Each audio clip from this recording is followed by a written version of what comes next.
Di kanûna Xwedê de gotin bi serê xwe tiştî îfade nakin. Tenê gotin li cem Xwedê Teala meqbûl û muteber nine.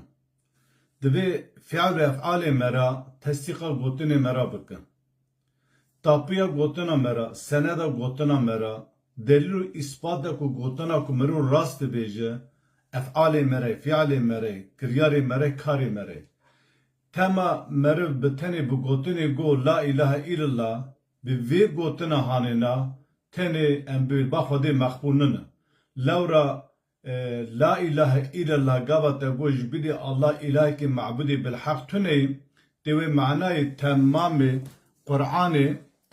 Qur'anê tefsîra la ilahe illallah ye. Yani meriv bi tenê gotin xelas nabin. Ji ber wê milletê me li ser navê dîn pira tê xapandinê. Yek tê bi navê Xwedê pêxember qise dike, milletê me bi carekî pê bawer dibe. û ev kesê ku milletê Kurd dixwaze bixapîne, dîn û îman û îslamiyetê pir bi kar têne tê. Ji ber vê ya Xwedê Teala dibe wela yeğurennekum billahi l-gharûr. Bira kes we bi navê Xwedê nexapîne.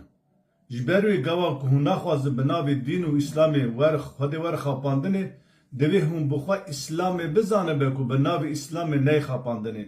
Ev kesî Kurdê me ku dibêje van Müslümanana me bi navê dîn dixapîne, ew ne suciyê wan, ew karê wan, ew karê xwe dike dixwaze te bixapîne.